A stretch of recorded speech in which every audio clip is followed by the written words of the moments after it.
Have you ever wondered what goes on behind the table at a dance competition? Exactly what are the judges looking for anyway? This is Making the Impact, a dance competition podcast. Each week, we'll cover a different topic related to the world of competitive dance from the perspective of the judges behind the table.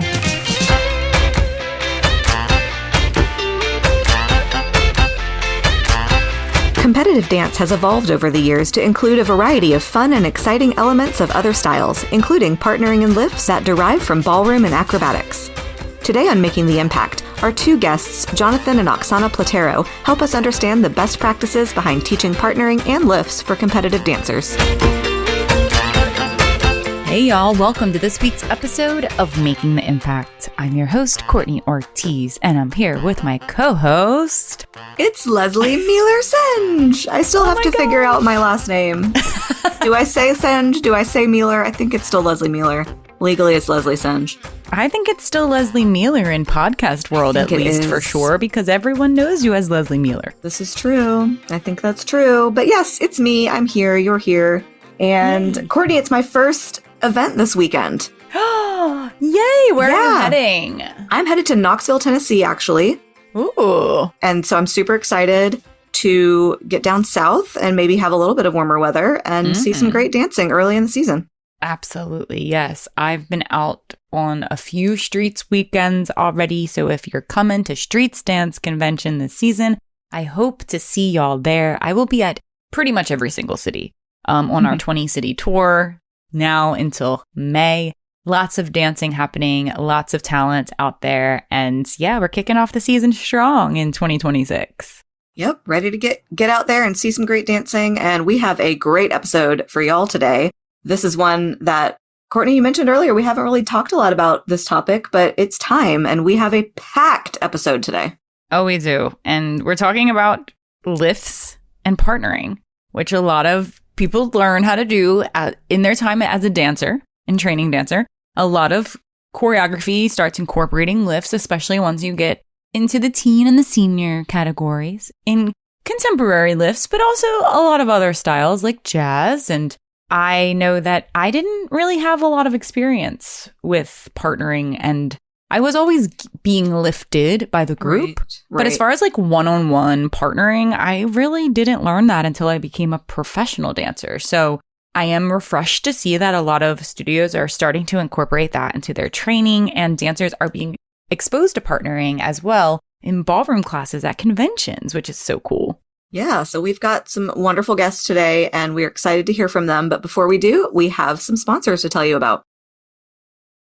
Dancers, parents, teachers, studio owners. If you've been looking for a way to get real, detailed feedback on your routines from trusted professionals, you've got to check out our service, IDA's Online Judges Critiques. Our critiques are done by industry pros, judges who are pre-screened through Impact Dance Educators, many with over 10 years of experience on competition judging panels across the country. And the best part, you can actually request a genre-specific judge, so the feedback that you get is tailored exactly to your style of dance, whether it's jazz, tap, lyrical, hip-hop, or anything in between. You'll receive your critique within 5 business days guaranteed. Or if you're in a rush, IDA is the only service in the industry offering 24-hour rush delivery. And new to all my choreographers, we're so excited to introduce our choreography consult critiques. This version focuses completely on your choreography, not the dancer's performance. Your IDA judge will dive deep into your concept, transitions, costuming, style, formations, textures, musicality, and overall vision, giving you specific, actionable feedback to help your artistry grow as a choreographer. Critiques start at just $35, and trust me, they're worth every penny. Head to impactdanceeducators.com/online critiques or click the link in our show notes to submit your video today and see just why IDA continues to set the standard for professional feedback in the dance industry. We're truly making the impact. Prep for the upcoming competition season today with IDA's Online Judges Critiques. Dance World, we are here today and we're talking about a really fun topic that we haven't really discussed much, actually, now that I think about it. In 7 seasons of Making the Impact, we have not really talked about how to partner and how to do lifts. Now, if you remember, Lesley, I do think that we did touch on it a little bit in our duo trio episode? Yes, Yeah. we did. But I think, partnering's hard. Yes. And if you've never done it and if you don't have any experience doing it, it's hard to, it's hard to talk about and find the right people. And, I feel like a lot of us stumbled into partnering. Correct. We ended up on a job where they were like, you're doing partnering, and you're like, okay, here we go. So, we're so excited to have our guests here today to talk through more of the educational aspect of partnering and lifts, and not only for, their specialty, which is more ballroom, but even with partnering and lifts in other styles of dance. Absolutely. Yes. I knew that I wanted to have guests, like you hinted at, Lesley, that are actively teaching how to partner. I think that would be a nice perspective to have on this discussion, because it's not just how flashy and amazing you are as a performer in the partnering aspect, but how do you actually teach and get dancers to understand different grips and supporting one another and following and leading and lifting, being the base or being the person that's being lifted. There's so many factors that go into how to learn the skill. So I'm really excited for the two guests that we have joining today. They are friends of mine who I had the honor of teaching alongside for many, many years at Revel Dance Convention. They are still active convention teachers out every single weekend throughout the season teaching ballroom, but they do have a lot of experience in other styles as well. I'm so excited to welcome our guests, Jonathan and Oksana Platero. Welcome, y'all. Hello. Hey.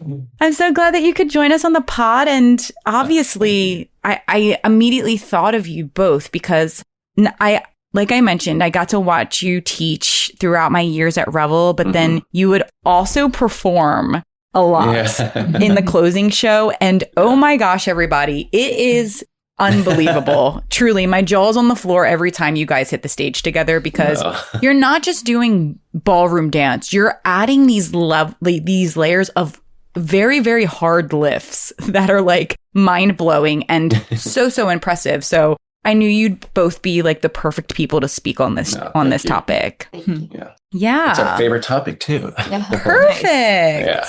Well, whoever wants to start, if you could share a little bit more about you, where you grew up, your early dance training, what got you into dance, and what your professional career has looked like, and then also what you're currently working on now. Go ahead. I was born in Ukraine, and I started ballroom dancing when I was 6 years old. Wow. My school just offered a little ballroom class, so I joined, and then from there I joined a bigger dance studio. And then I've been competing every single weekend until I was 21 or 22. Wow. And, whole life. and competitions would be all over the world. So that was really cool. And that gave me the opportunity to travel the world and see everything. And then once I moved to US in 2006, I've been doing more competitions, ballroom competitions, and I've been consistently taking second place after Val Chmerkovsky on Dancing with the Stars. He was always first, and me and my partner, we would be second. And then, so after I was finished with my competitive ballroom career, then I've joined Dancing with the Stars. And then I became a choreographer, and So You Think You Can Dance Together with Jonathan. And then I also got to compete in London on Strictly Come Dancing, the UK version of Dancing with the Stars. Cool. And now the Broadway musical, that's the latest and newest exciting project. Yes. Oh, I love that. And obviously, Jonathan, you're going to share with us, but I have to ask, how did y'all meet? So we met in LA. We were actually working with a choreographer, Jason Gilkison, and he was coming up with a routine for So You Think You Could Dance as well. And that was a time when we weren't necessarily choreographers yet. We had I was an alum on it. I was on season 5. So we kind of knew each other from that season. He brought us in, and it was actually for the routine it was a trio routine. It was Nick, Whitney, and Lindsay. Yeah. So it was like, they had to do it. Yeah, it was a cha-cha routine. And I just remember walking in the studio. I think it was on like 3rd Street Dance Studio, right? 3rd Street. Yeah. In California. And I saw her there, and I don't know. I knew exactly who she was just because I've seen her on Dancing with the Stars. So I had no idea who he was. Who's that guy? That's okay. And this is history. And then I kind of knew that we were there for the same job. And And that's kind of how we met. And it's funny enough because like he needed us for totally different things, for the ballroom partnering aspects, and then for the tricks and lifts, because that was kind of like my specialty in what I did. I see. Yeah. Interesting. And then the rest is history, like you said. The rest is history, yes. Oh, I love that. Well, thank you, Oksana, for sharing your story. And Jonathan, you are up next. Tell us more about you. So before dance or before anything, I was a gymnast. So I did competitive gymnastics from like 8 years old till 15. And then I think I just kind of got burned out a little bit. As, like teenagers usually do, we want to, have a normal life, have some friends. I mean, I was in the gym like every single day, so it was tough for me. And when I decided to leave gymnastics, my parents were obviously devastated. They did not like that. They wanted me to, they devoted their whole entire, their work and everything. It was a lot of money. I mean, gymnastics is a lot of money, as we know. So they were like, well, you cannot just not do anything. So they were taking salsa lessons at the time. And they said, so you can come try and take with salsa your parents? lessons. Like you went to the same class? Yes. No. Family activity. It was, I know. That's exactly what I thought too. So my mindset was kind of like gymnastics, salsa. I'm like, all right, well, listen, let's give it a shot. I don't mind. Yeah. I just remember walking in this huge ballroom because it's salsa rueda style, which is like you have different levels, but they're all in the same room. Okay. Yeah. So you're just kind of learning all this. And I'm just looking around, I'm seeing the people, and it's a really nice community of people learning how to dance. I kind of went through the steps quickly. So for me, I was like, it's kind of boring, but I was stiff as a board, being a gymnast. No style. Like this. Yeah, Right, exactly. Nothing at all. But then I saw people, they did like a performance.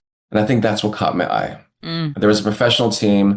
They did a performance and I was like, oh, that looks really exciting. And I remember seeing like a mini lift. And I think that's really kind of what caught my eye, the flashiness of it. And I was a gymnast too. So I liked that athletic aspect of it as well. Yeah. So that's kind of when I got more into it. And then from then on, I started studying different styles because I was a huge fan of So You Think You Can Dance season 1. As was everyone at that time. All wanted to be in that show, I mean, when that show came out, I was just like, I had never seen some of those things. You know, like I've never seen people do 10 pirouettes. I didn't even know what pirouette was. Right. So also, you assist your partner in pirouette. Right.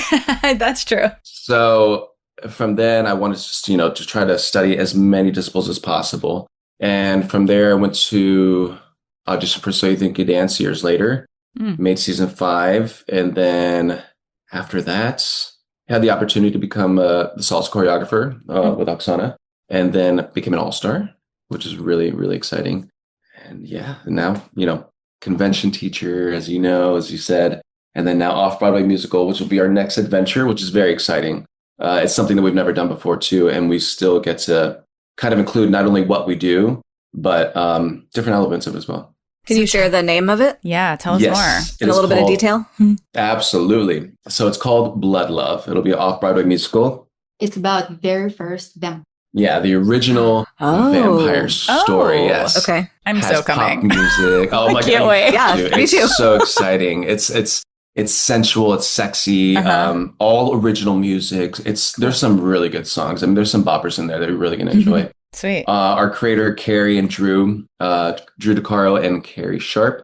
This has been a project that she's done we've been with this since 5 years. 5 years. Really? Wow. It started off as a 45-minute show. It was in Oshkosh, Wisconsin. Oh, man. Yeah. And now, of all places. No offense, but what? Right? I know. But in a beautiful theater. You should have seen this theater. Really? It was incredible. Yeah. So little by little, we did a run in LA last year, and now it's finally like on off-Broadway. It's a different setting too, because now it's going to be on an amazing stage. I mean, I don't want to give it all away, but the set is incredible. It's out of this world. Even when we heard about it, we were like, we can talk about that. Yes. And we have bigger cast, just a bigger production. Yeah. It's going to be at its biggest yet. Yeah. It's been a growing evolution of this, and the fact that we got to be a part of it is something really exciting for us to do. Our director, Hunter Bird, amazing. I mean, his vision, what he says, like when we're just in the room, he's like, okay, but we got to do this. And you see this. And we're just like you see it. He makes you see it before you're even ready to work on it. You're like, okay, it's very inspiring. But yeah. 2026, which is right around the corner. I can't believe that. I know. Yeah, February 26th, opening night. Please come and watch Blood Love. How long is it running for? Open-ended, or does it have a closing date? No, till May 10th, I believe, is our last show. Okay, that's a nice run. Yeah, that's a long run. Yeah, great. Yeah. So we have lots of time. Yeah, yes, absolutely. We'll put the link in the show notes. And please you're in do. town. Yes, follow at Blood Love Show. Right on.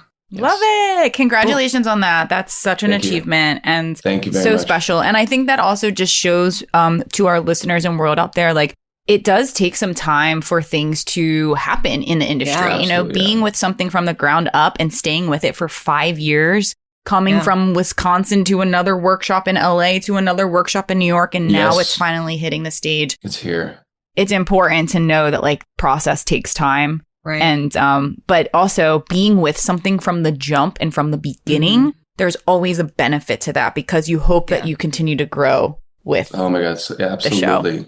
Right. Absolutely.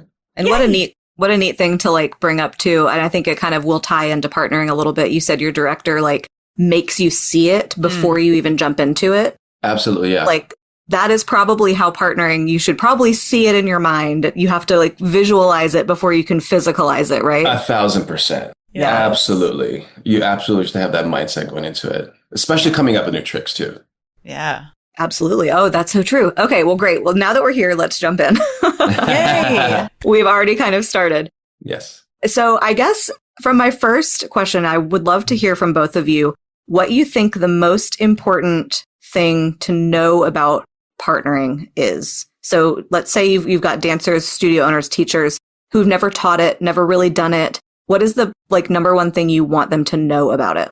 I think one of the most important things is knowing your role. There's always lead and follow, regardless of gender. Yeah. It's just always have to be that dynamic in partnership because often people try to lead both and that would never work. Yeah.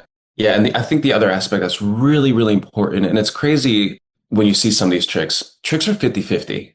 It's a 50-50 role. It's not just like, I'm going to allow you to throw myself up to you and then you got to catch 100%. No, there's ways you have to hold your body when you're in the air. There's also a misconception of when people think like, oh, I'm going to partner this person for size and this person for size as well. It has nothing to do with that. It really is just the right training on how to be lifted and lift. In the shows that we've performed, we had to be partnered up with people who are not professional dancers. And sometimes John would get partner, almost bigger than him. But if that partner knows how to hold themselves, they would feel lighter than somebody. It's very true. Yeah. Very, very so true. knowing how to hold yourself and what to do when you're being lifted, that's huge. Yeah. That's a great So would point. you say that anybody can learn to dance like partnering? Yeah, absolutely. Yeah. I mean, yeah, it's definitely not just a physical thing too. It's a mindset. I know there are some personalities out there just because we've worked with them and we respect them as well that really can't get their head into being lifted in the air or their feet coming off the ground. And I want to say, yes, everybody can do it. But at the same time, if you don't have the right mindset to do it, it's probably not going to be the safest thing for you to jump into. Sure. That is its own work. Yeah. You know what I mean? Yeah. And Yeah. that's Feeling but safe for- enough. But for partnering, Yeah. absolutely anybody can partner. Yeah, that's true. Yeah, I see. Okay, yeah. I think these are all valid points. The safety aspect, the mental game of partnering. And I mean, I look back at similar to what you were saying earlier, Lesley, like I was immediately thinking of the fact that the first time that I truly learned how to partner was on Lesley and I worked on Royal Caribbean together. That's where we met. Hey. And are both for first professional jobs.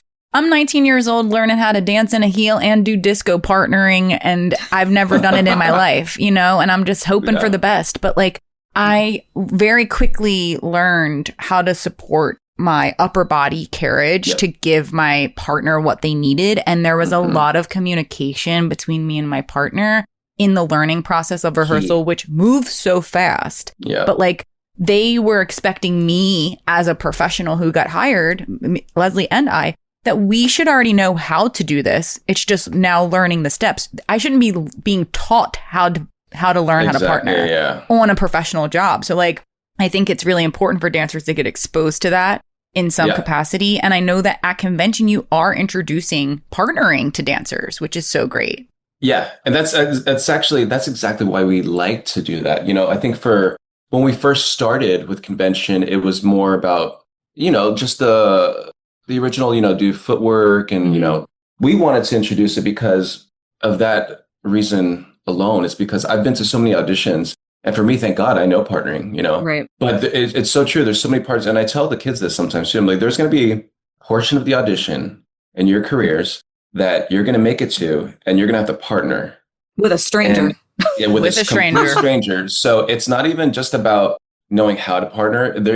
Especially something that we've always tried to find in others is, can they get instant chemistry? Sure. And especially, like that's a huge thing on its own. It's just like, it's not just about dancing, like two people dancing solo together. Mm-hmm. It's finding that instant chemistry, the trust. You have to find that right away, especially, if you're being lifted with somebody you have no idea, because there's, mistakes happen. It's inevitable. It's absolutely going to happen. But again, you're being thrown into this world that some people don't know. So at least if you have a little bit of knowledge about it, I think it'll help, and again, that'll help mentally as well. Right. Well, and that's why I asked your opinion on, do you think everybody should be able to learn and can learn how to partner? Because I was a dancer. Courtney came out of high school into that first job. I came out of college into that first job. And based on a lot of different reasons, in my school, I was not allowed to take a partnering class. So I came at a disadvantage because I didn't know how to do it. And again, same as Courtney, it was like, I'm a small person. It's easy to lift me. I'm not dead weight, but I did have to learn how to hold myself and, give that trust and give that back to my partner. Yeah. But I was actually recently at the Steps Conservatory show. And just like as many dance programs, there's not a lot of men. So all the women were partnering each other. But it was so clear that somebody had taught the entire group of students how to lead and how to follow. And it was wonderful to see, like, everybody had learned how to do this, and that's going to serve them so well. Just like y'all are teaching at convention at an even earlier age. That's amazing. And it's also such an amazing opportunity for the follow to learn how to lead, because it only helps you to understand. When you know how to do both parts, then you're going to be better in what you need to do because you have the knowledge of both. Yeah, there's actually a lot of times too, when Oksana was working with a partner for one of the shows that we did, where we had to work with a celebrity. So they don't really know how to dance or partner. A lot of times she would say, because she's being led, but they don't know how to do it. Right. So she would say, John, can you come here and can you lead him into what I'm trying to do? Mm-hmm. So he would feel it. Right. And then when he feels it, he's like, oh, okay, I understand now what you need from me from that moment. And again, it's about learning both. When you get to learn both, it's, again, you just have more knowledge of going into the partnering aspect of it. You're going to, the resistance, the feeling of it. And you need to know from both ends. And then in that situation, when you do have to dance with not a professional dancer, it is a great set of skills, again, to know how to lead, because I made my partner look like he leads me, but guess what? Guess right. and nobody knows. Wait, I love that so much. And like, this has got me thinking, because I have done, as we have just discussed, cruise ship shows where there's partnering. Then I've done like In the Heights, which is like, has an entire like Latin club salsa section. And I faked it till I maked it in beginning and end. But I think it's because I would always have a really good partner that led me properly. Yeah. And I can follow really well.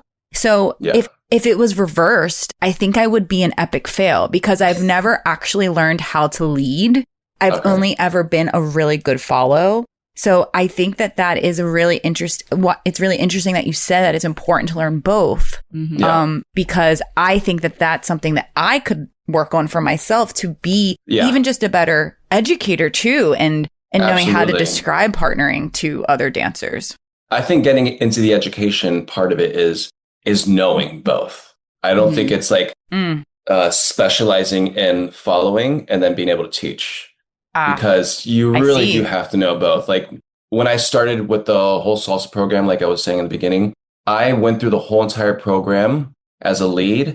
And then I went back and I did the follow because I wanted to know about it too. Yeah. Well, Cool. because also as being an instructor, and imagine if, I mean, we're super lucky that we get to teach convention together. But given if we had to go, just one at a time, we'd still be able to do it. Right. We still, and again, it's just having that knowledge. You really have to, try to study these skills if you're going to teach it as well as you want to. Pretty Totally. much, And when we take the class ourselves, sometimes for fun, I love it when the studio gives you the option if you want to learn the lead or the follow, both. I think that's great. Yeah. Wow. I love that. Yeah. Oh my gosh. I'm learning so much. Okay. Yes. So like something I want to discuss, and I know that you guys incorporate a lot of lifts. We've talked a little bit about partnering, but like lifts, we see them at competition all the time, in every style. And a lot of times it's group lifts. Like, let's pile a group together and lift this person up, Yeah. But I have seen in many instances, especially duos in particular, where dancers are taking some more risks with lifting, with counterbalancing, with sharing weight, and even like some nice transitions in and out of the lifts. Yeah. In all styles, not just...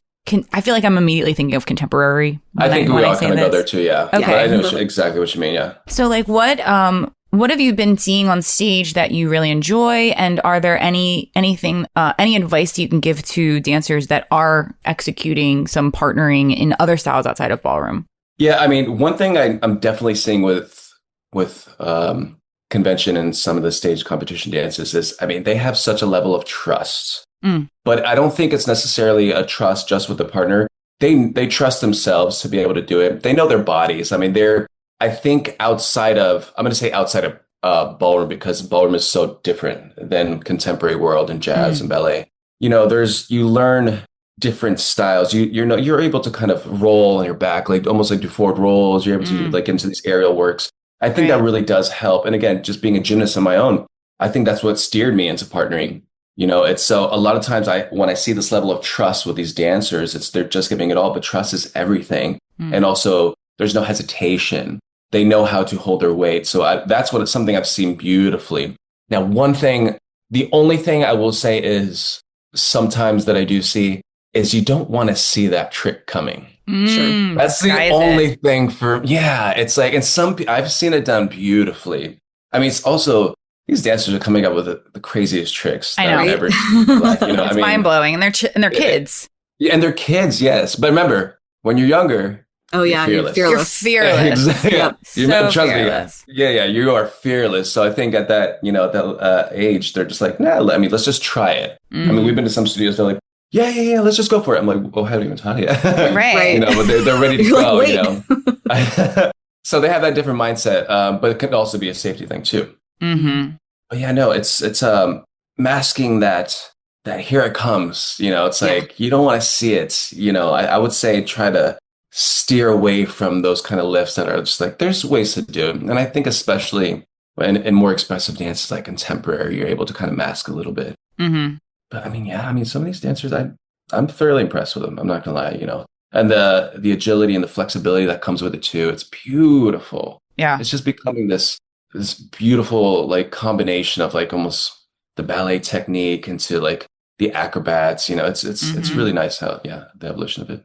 Yeah. I think one of the things, Courtney, that it makes contemporary partnering a little bit different than ballroom is, like you were saying, Jonathan, there's so much like upright in ballroom. And like you are, especially if you're in a gendered, partnership, you have the man, he's the one using his legs to do the lifting, but you almost never see the woman do anything close to the floor. Whereas in contemporary, both of you are down and you can really use the floor to come up, to come down, to, so like, that's one of the things I'm noticing that's, you see that a lot more in that different style of dance. And I think too, like with the whole upright, it's just like, well, ballroom, there's it's the resistance, it's like there's a technique like that. She was even like with Oksana in the beginning, because I don't come from a ballroom background. I came from salsa and I started training through shows, ballroom, and Oksana is my private teacher.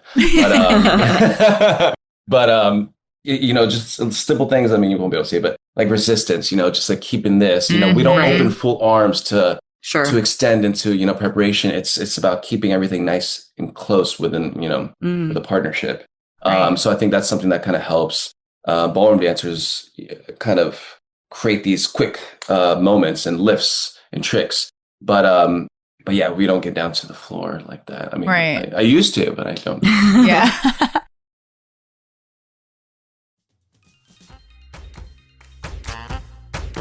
Hey listeners, are you a diehard Making the Impact fan?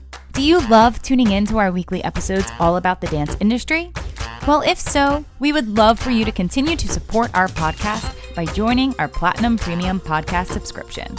New for this season, our Platinum Premium subscription offers members exclusive access to monthly bonus episodes of Making the Impact.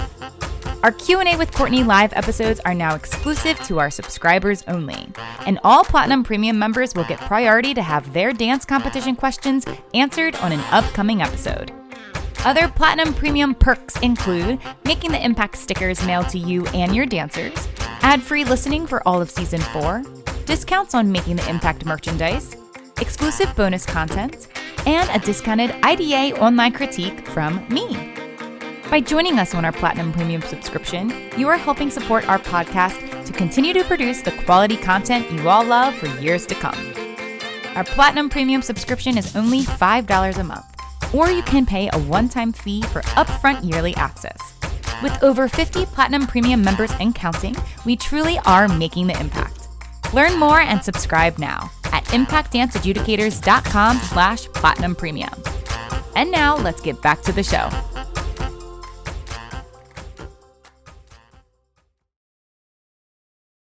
But I don't like think she did. what you were just describing about like the resistance in your arm, like the tension in the arm when you're doing anything, Yes. and even just like the carriage, understanding like your awareness of your lats and your arms from your back. You said it right there. Lats is very important. Lats That gives you is that so ballroom important. posture. Yes. Yeah. But like I'm even thinking in any style of partnering, like That's in true, yeah. any We all talk single- about lats. Yeah. Like you Yeah. have to, you cannot let your, if you're getting picked up, you can't just let your shoulders come to your ears and just collapse. no, you know, like you have to absolutely give the not. resistance, and shelf Yes. is what is Yeah. often referenced. But like even the same with counterbalancing or pulling out or doing like a roll in and a roll out in like Yes. Yeah. a little kid dance or whatever. So we're introducing them to it. It's like we should still be executing the technique of that properly with getting them to understand like how to share the weight and not to lock out the arms and create support from the back. So I encourage studios to make sure that like if you are teaching these like basic partnering introductions, then also make sure that the basic technique of those partnering elements are That's really very clear and clear. clean. Absolutely. I mean, and you want to listen. I think when you're teaching something, you want to teach it right. Always.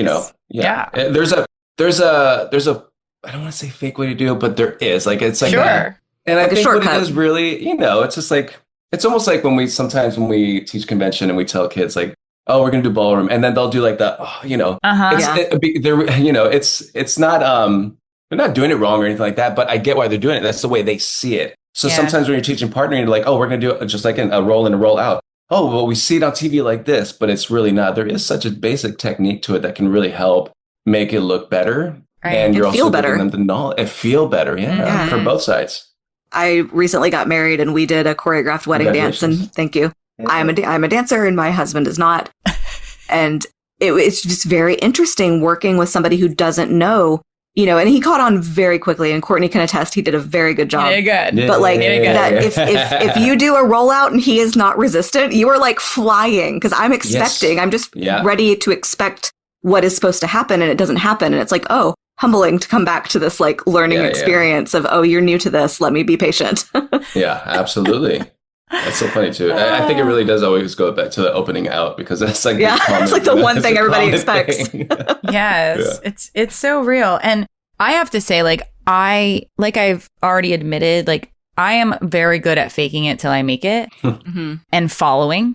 It's hard when you're good at that, because I'm good at that too. Yes, so it's like I'm not trying to like. I guess I'm flipping it to. I'm sure we've all been there when you have a bad partner No offense, but like, Yeah. I think we've all been there. We've all definitely been there. And like, even the mention, and Lesley and I have vented about this before too, not just once you get the job, it's the before you get the job, because the show has partnering in it. So it's going to be in the audition. They need to see if you know how to partner. And then you get paired with someone that doesn't know what they're doing and doesn't know how to support themselves or you. And like, there might be some crazy lift in the partnering. I remember, oh my gosh, Memphis on Broadway, which was a Broadway musical like 1,000 years ago. There was some insane partnering, some type of like press, like overhead press for the men. Cinderella that had, Tour like, did that one too. Yeah, yes. A and freaking like, press. Like a full press, and they wanted to see it at the audition. After 8 hours of the audition. And I'm like, I don't feel safe. With this man I've never met. Yes. Who is, and like you were saying earlier, like, yes, it depends on who you're with, but like, I was with somebody who was my height. Yes. And I'm 5 feet tall.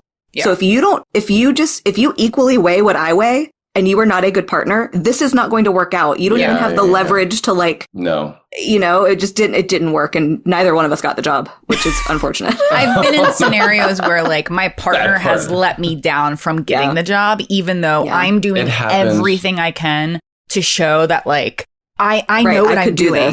Yeah. I mean, for example, you were there, Jonathan. You went through the whole thing. So you think you can dance. I mean, the audition process of that, they pair you up with people on purpose to like see if you can fail or succeed past them not knowing how to partner, you know? Absolutely. So I think that it's important for dancers to know that like there's growing pains with partnering and your partnership. And obviously, if this is competition dance and you get paired with somebody, there's going to be time to grow as a partnership. But sometimes as you get better and older and go into professional world, you maybe put into scenarios where there's no time to figure it out. You have to already have an idea of how to be a good partner right away.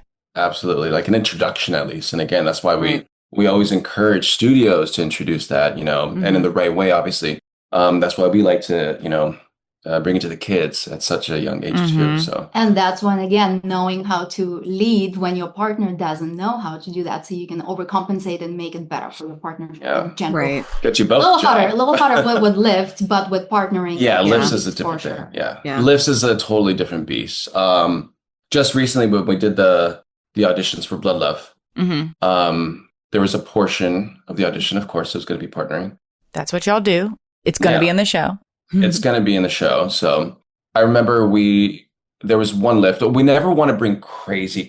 We never want to bring to auditions. I don't think it's necessary to bring tricks that are dangerous if you've never done tricks before. Yes. Like I would never do a trick where, the follow is going to like dive to the floor and somebody has to catch it, the last minute. We'll bring some type of lifts to see if there's, some type of strength in the legs and everything, Sure. I think one where you like, Oksana's leg was on my shoulder and I kind of just pushed her up here, but her head straight up. But when we did that too, we understood there was going to be a difference of level of partnering. So we wanted to make sure there was almost like two different options. They didn't have to do it because I didn't also want to base the audition, and I wanted them to know that just because you didn't get the slips, you didn't get the job. Right. So we always brought like two options and to kind of see. And also I think there was more female presenting than there was male presenting. So we also had to take that into account. But we also give people the choice. We're like, choose which side you like. It doesn't matter to us. We're going to give you two options regardless. For us, the main thing isn't about the lift. It's just about, especially this type of show, the instant chemistry that you can build with somebody. It wasn't even too much about like, let me see who has the best resistance in their arm. I would love to see that, of course. Yeah. But it's when you're not, when you do partnering, but maybe just side by side, how do you look like you still a partnership without even touching each other? Oh, yeah. That's very key to us. I think that's great. That creates a great partnership. If you can see the partnership when they're not even touching. And that is something I was going to add to sometimes when we see partnering on competitions, when you just see two people dancing next to each other, it's like, why do you even have a partner if there isn't, that's the most interesting thing about partnership, when two people just like out to the audience and we just dance together rather than forget even about audience. It's what you create here that is what is so intriguing and magnetizing. Yeah. And I think it's captivating. I mean, imagine if we were all behind that table in the audition, you see partnering, but you're going to see that that magnetism between a couple and be like, wow, they're in it. They Right. just met each other. Right. They have it. They might not have the lift, but they have it. What Right. we need. We Lifts can work on the teach. lift. Sure. Exactly. Exactly. We can work on that. That is something that we cannot necessarily work on and spend too much time on, with these projects. But if they Mhm. have it, that's what's Yeah. going to bring it in. And it's hard to like, I've had one of those experiences where it was like in the moment we were asked to just improv together and it worked. Ooh, and wow. for whatever reason, it felt electric. And I don't know how you teach that. Like for me, it was, I trust myself enough to know that what I do is going to be good enough. And he clearly felt the same way. And like we made eye contact and it was this beautiful moment. But I don't know how you teach that. Do you have any any advice?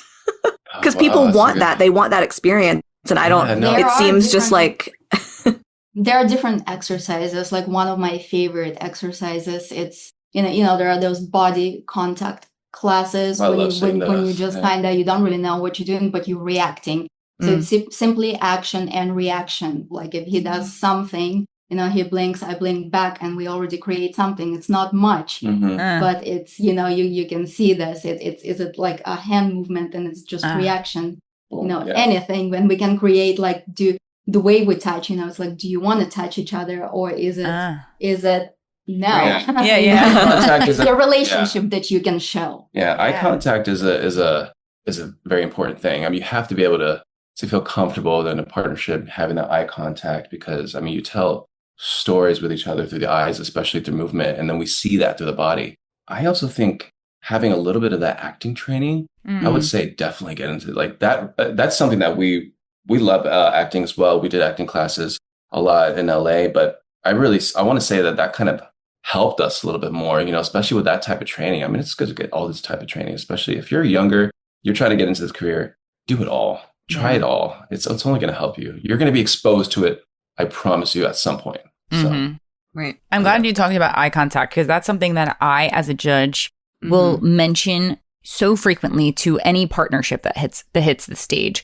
Oftentimes, they're not really looking at one another, and especially looking past each other. Yeah, looking past through each other instead of like at each other. It's different. It is different. Like we, as an audience, can see it. Like also, I feel like there needs to be that moment, that split second of connection to your partner before you go into that partnering trick or lift, of whatever it is. Absolutely. And sometimes they're like not even, they're like over here looking. Somehow we're going to do this. Yeah. And I'm just like, oh my gosh, I'm stressed for you. Like I am scared in my seat because you didn't even connect with one another before you're about to lift them over your head. Well, It's even as detailed as like breathing together. Sometimes I was going to say without looking, without counting. It's like if we inhale together, and then we know on exhale, that's when we go.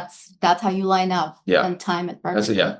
Eye contact, breathing techniques. These are two things to really work on. Kind of what you were discussing, Lesley. Especially to try to build that instant chemistry so fast. It's very important.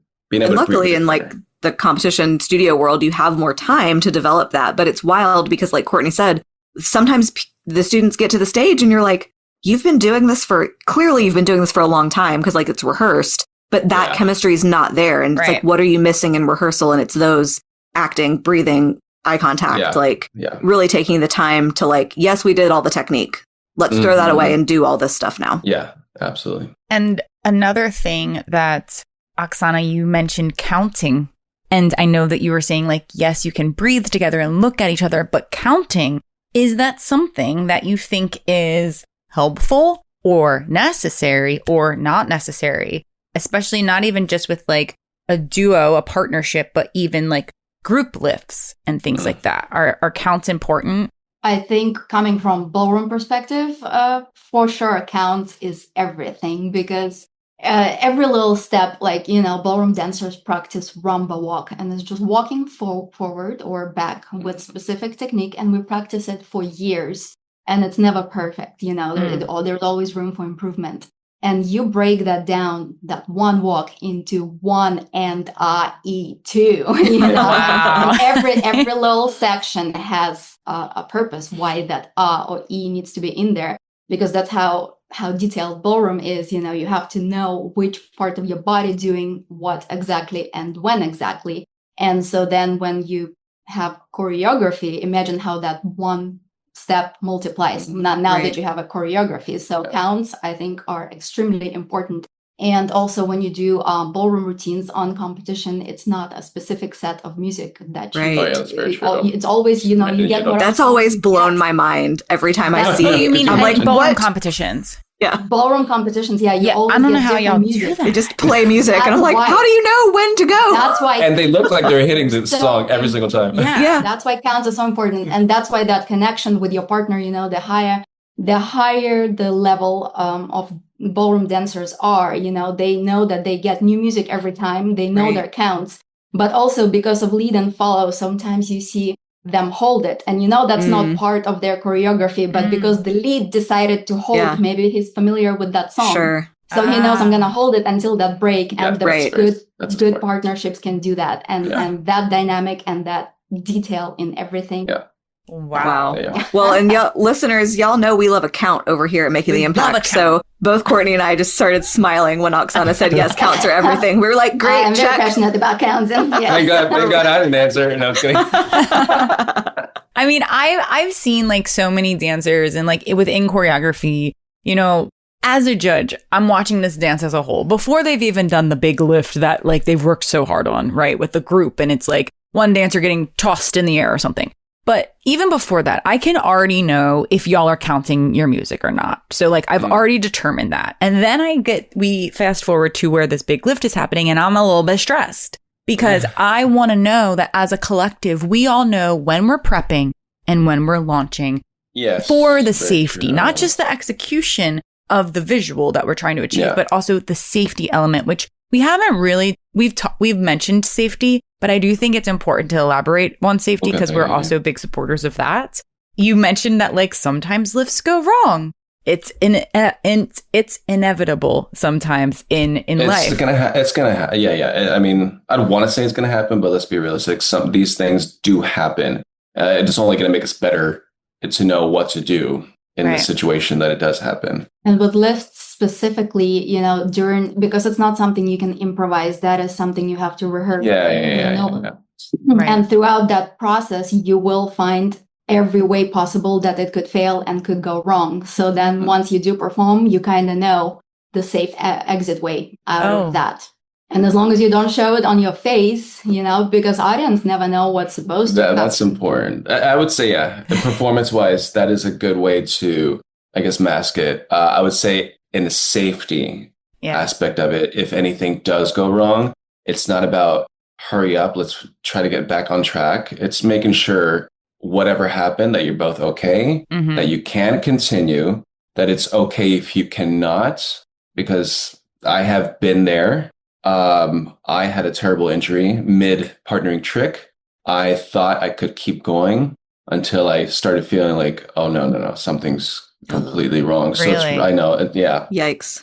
So it is about making sure that whatever happens, that the other person's safe, that, I have seen this and it kills me when I've seen like a partner, unfortunately, fall and the other partner is still going.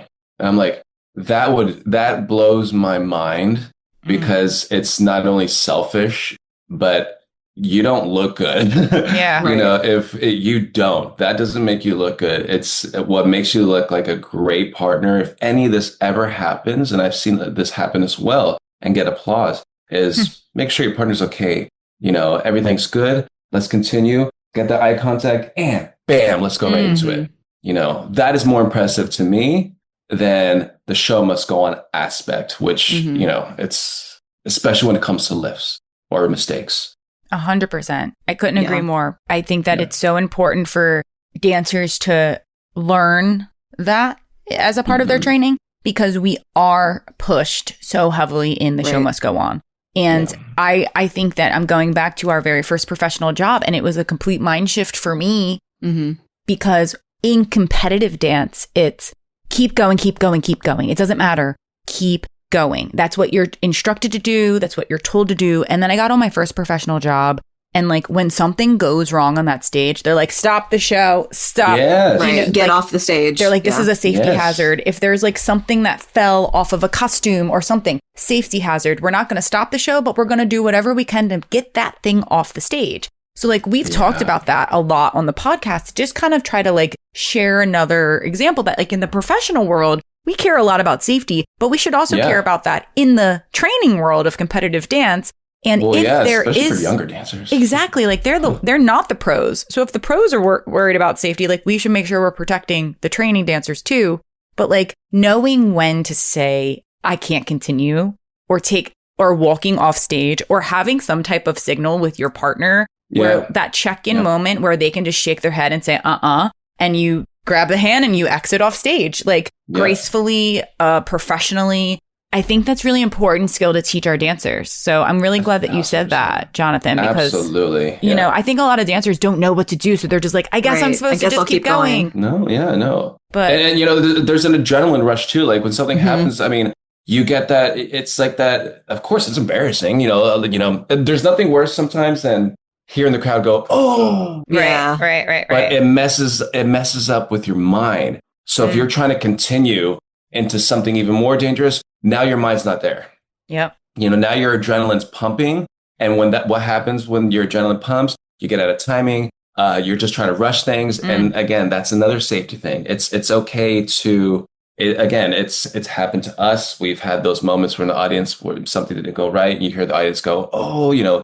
It's just about knowing what to do in that situation, and again, it's just not about drive this forward. Like just keep driving unless we can. If we know, again, having knowledge, we have that look. Are you okay? It's almost like in a spur moment, like time freezes. It's almost like, are you okay? Can we keep going? Yes. There's just something about again that partnership with the eye contact, with the breathing. All of this kind of comes combined to know that your partnership's okay, and you keep going and kind of block it out. You're gonna have the feeling of And again, just communication, that's for performance times. But during rehearsals, when we do our routine with so many lifts over and over, your body gets tired at a certain point, and sometimes you have to clearly communicate, like, are we going full out or are we marking the lift? Because so many times I've seen one of the partners goes for it as the other one was not ready. And like one thought we were marking it, and the other one was going for it, and that's when communicate. Yeah, that's a great point. Actually, really you also need to, especially when you're working with people who are new. Matt Senj, my husband, make sure they know what mark means, because we would say, "Let's mark it," and he would be like, "Why didn't you do it?" I'm like, "Because we're marking it." He goes, "I didn't know what that meant." What is marking? No. What's that? Yeah, but like the terminology, it's important. And like as things progress through your partnership, like if you are rehearsing the same thing over and over and like something still doesn't feel right, or like this grip is wrong, or they're always turning you out the wrong way, or they're putting you down to like too heavy, like whatever the case may be, communicate with your partner. Like if you're the base and you're lifting somebody and your partner is a loose, limp noodle and isn't giving you any support, tell them like, hey, could you try to like engage your arms just a little bit more so I'll be able to get more leverage on that lift, or other way around as being the person lifted. Like if you feel like that they're not getting you to your maximum, or if you feel like that their grip is off, then like tell them, hey, you've been doing the grip like this. Could we try it like this for the next run through? Or whatever it is. It's also very important the way you say that, because nothing kills trust more than blaming your partner. The way you communicate that. Yes. Makes it. Even like in I don't know if you've felt this in. I know you guys are doing an off-Broadway show, and do you guys have a dance captain on the off-Broadway show? Yes, we do. Amazing. I feel like that sometimes there's that like when you do have that in professional life. You have to like, you can have the communication with your partner, but then like, let's say they don't take your feedback, or they don't take the note, and they don't like it coming from you. And then you just feel like, you're like, how do I fix this? Okay, I'm going to go tell the dance captain. And then you have to get the dance captain involved. And that's just like another layer of like, what's right. It feels good. It is the solution though, to have that third eye, the neutral person who's not taking sides, and your coach. That can help out a lot too. But the way in which you present it is definitely key. But communication and rehearsal is definitely important. Knowing when to do it. And there's been some times too when we were teaching tricks to studios, will always say if one person doesn't feel right, especially in a group setting Mm. or a competition piece or something, if one person doesn't feel right, please be vocal. Stop, Yeah. say something. Mm. Right. Because one piece of the puzzle can ruin the whole entire thing. Totally. And also if somebody's being lifted, but one person on the bottom is just not ready, just be vocal about it. It's really important. You're only going to help yourself and you're going to help the whole team too. It's okay to miss the lift, especially in rehearsals, just be safe. I love that. I want to know before we start to wrap up, and this might be challenging, but I want to try. Can you both describe your favorite lift? Oh. Okay. Like, is there a lift you think of, like, I love to do this lift, it's so much fun, and can you tell us about it? I know it's kind of hard because we're using words and not like showing. I think one of the, we'll take it, I'm going to start a little bit further out. One of the most fun jobs we've ever done was the Real Dirty Dancing. And it was a reality competition show where a bunch of celebrities were competing to be the best Johnny and the best baby. Yeah. Oh my And gosh. of course, I the love famous lift, we Yeah. had to do it and we had to teach it. And it was so much fun.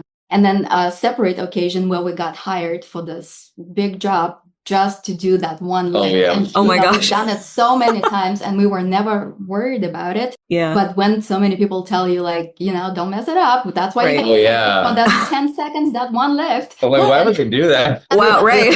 Stress.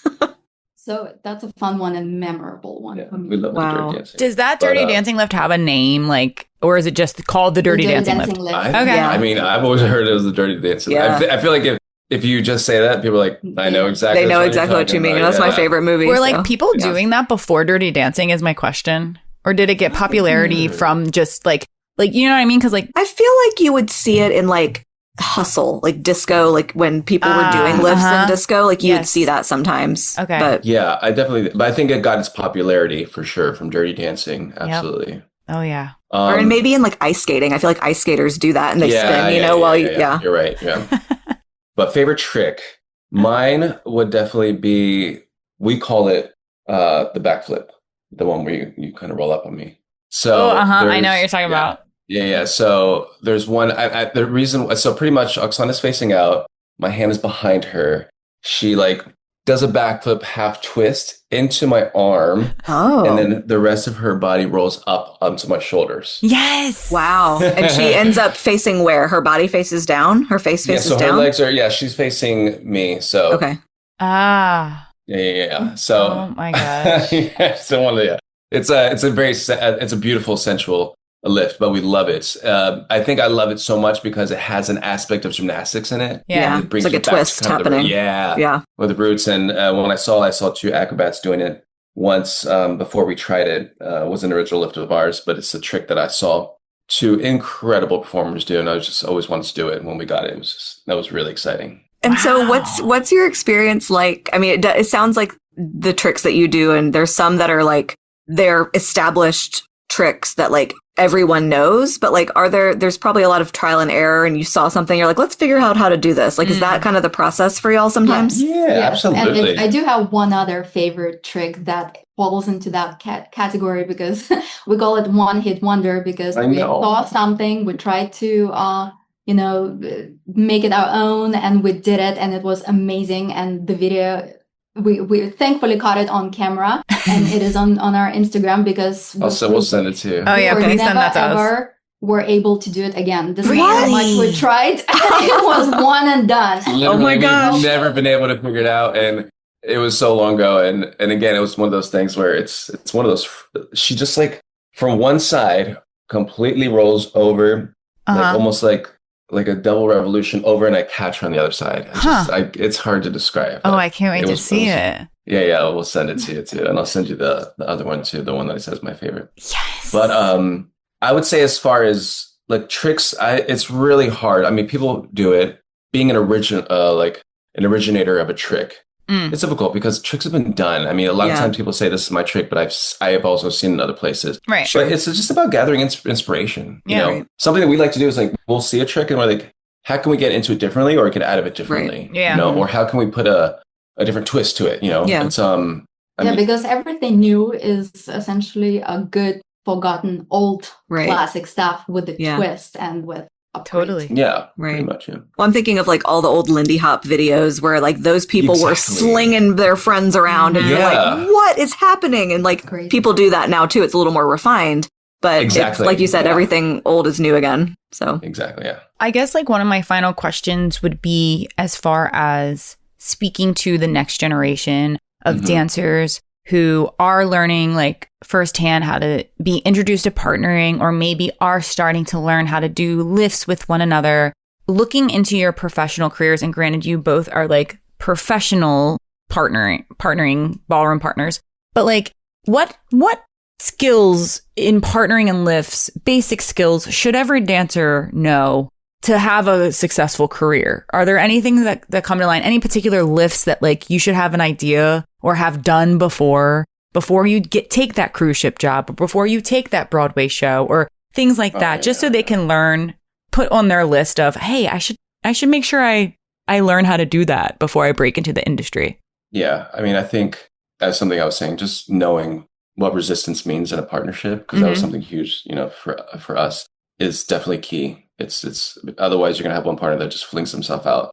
I would say a basic lift, you're going to be put on the shoulder, or you're going to be carrying somebody on your shoulder. It's going to happen. It's probably one of the most basic things. Yes. Whether it's a leg on there, but you're going to, so I think, as the base, knowing that it comes from your legs, not from your back. Obviously we all know that, hopefully.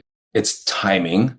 Tricks are timing. So don't forcefully try to do it. Make sure that both dancers are going to be going at the same time. I would also recommend a really fun way to experiment with lifts. That's something we've tried a few times, and it's acro yoga class. It was so much fun, and actually, it teaches you about weight in a safe way. Mm. And also you get to switch, you both get to be lifted, like the flyer and the base, because, they use their legs for doing that. And it's just so much fun, and it's kind of safe. And I feel like it's great introduction to just understanding the weight that is true, yeah. doing it with a partner. Cool. And we even took that class like after, those when we've already have established, but it's good to know. Yeah. And definitely just knowing that, again, I'll just say this again, a partnership is 50-50. Don't throw yourself into something.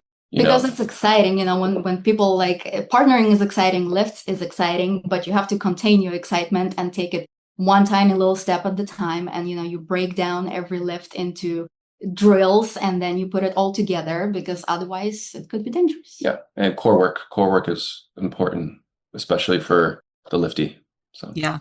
I remember, Courtney, do you remember it was the end of, I think, Boogie Wonderland? Or no, it was the end of Rhythm and Rhyme. And it was just that same up on your shoulder lift, and you ensemble, and they put you up there. It's everywhere. And I remember being that overly enthusiastic, and like, man, I jumped and I went flying because the guy was not ready for me to have given him that much. And he plopped me down, and it was like, oh, that was too much. Okay, I don't need to plie that much.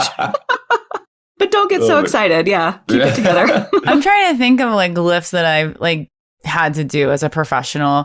I remember someone in our cruise ship show did the one where like the dancer isn't like the person that's being lifted is in front, and they do like a flip over the shoulder and then pop up into like the straddle. I was literally just gonna say, that one's fun. And then you spin in a circle. And you're like have to catch your straddle and like hold it. It's like a disco lift, I think. Yeah. You had a funny story with that lift and the costume. Oh my God, yeah. What happened? One of my partners in the middle of the show, because that was a lift that we did too. Yep. And when you bring her down, she comes on my back, and then she kind of like rendezvous off. And I was like, why isn't she coming off? It's like, Just rubbing onto him. Yeah, I'm like, what's going on? We're in the middle of a show. And I'm like tripping over something, and it's her top. Oh no. So she's like, I can't let go. Oh my God. She's like, let go. I walked off stage with her. Yeah. Just her attached to you. Yeah. Like a koala. That lift is very common. And something that you mentioned too, Courtney, is actually both the lats. Just knowing how to really Press work down. the lats, because that is going to help so much with somebody who's lifting. Just that alone already makes the person lighter up there. So And a lot of male dancers, I mean, it's sad to say it, but being able to do a full press is, I think, very important for a lot of male dancers or someone on the base, because there have been a lot of shows. When I did Finding Neverland, there was one dancer, usually the tiny dancer, that had a male partner who they had to off stage go into the full press, and she's in an airbus. Oh, wow. And he has one arm and a leg, and he has to walk her from stage left to stage right. And that was the pass. But there were that was like part of the audition was, can you fully press and lock out a full person and maintain it for a little bit, 30 seconds at least. You know, so it's like, like these things matter as much as you never know when you will need to know how to do it. Exactly. But just be prepared for it. Right. Yeah. Well, this was a fun chat. I loved it. Yeah, I learned so much. You both have shared so much wisdom and knowledge. And thank you for all of the education that you're doing and bringing partnering and lifts to our competitive world. Because even though, yes, you are working choreographers and you've had beautiful professional careers and are still performing as well, like you are now into this competitive world within the competition and convention world. So I'm really grateful that you're able to bring that to this side of the industry. Yay. Yeah. Thank you so much for having us. Yes. Yeah. Okay. Well, we always have our guests lead us out with one final thought. I know we've covered a lot, but if there's anything we missed that you want to share, any advice that you want to give to the teachers, the choreographers, competition dancers, any even professionals that might be listening, final thought to lead us out on the episode. I think, for me, I would say, like, of course, encourage partnering, as much as you can for all the teachers out there. If you want to teach it, it's okay to seek for help if you don't know how to do it, because you're only going to create better dancers and in a better situation than that. So if you want to introduce it, you're not familiar with it, get familiar with it, bring somebody, Have fun. Definitely go for it. For sure. Introduce it. I would say that. So that would be kind of my thing too. But I think everybody should experience partnering in their lives. Yay. Do you have one, Oksana? Are you good with that? Yeah, no. Like I said, I think partnering and lifts are so fun and so exciting. I cannot possibly imagine why would somebody not want to try that. We hope you enjoyed our latest episode all about partnering and lifts. Special shout out to our guests, Jonathan and Oksana Platero, for joining us on this fabulous chat. Don't forget to follow their dance journey on Instagram. You can find Jonathan at John Platero Dude and Oksana at Oksana Platero. And if you're in New York City from February through May, check out their off-Broadway show, Blood Love, a new vampire pop opera. Grab your tickets now at bloodlove.com. Don't forget to follow Making the Impact on Apple Podcasts, Spotify, Amazon Podcasts, and pretty much everywhere you listen to podcasts. And if you want more exclusive episodes, support our podcast by joining our Platinum Premium membership for only $5 a month. Subscribers receive free Making the Impact stickers, shout-outs live on the air, ad-free listening, and exclusive access to our Q&A episodes for members only. Join now at impactdanceadjudicators.com/platinum premium or click the link in our show notes. Be sure to check out IDA-affiliated competition, The Artistry Tour. Calling all artistic dance studios. Are you tired of the same old dance competition experience? This season, ignite creativity and celebrate artistry with The Artistry Tour, a new dance competition designed to celebrate and empower artistic dancers and choreographers. Forget basic score sheets. The Artistry Tour uses a weighted scoring system to reward creativity and performance, letting your dancers truly shine. Plus, challenge your dancers with their thrilling improv contest. The Artistry Tour doesn't stop at competition day. Their experienced judges from Impact Dance Educators provide valuable and actionable critiques to help dancers develop their craft, not just win trophies. Additionally, free professional photography and videography capture every moment for parents and studios alike, creating lasting memories. Don't just compete, thrive at the Artistry Tour. Visit theartistrytour.com to discover a unique and rewarding competition experience for studios and dancers of all ages and abilities. Register today and let's celebrate the art of dance. Making the Impact is on a roll with new episodes coming your way, including a throwback episode. We'll see you next week for some more fabulous episodes on Making the Impact.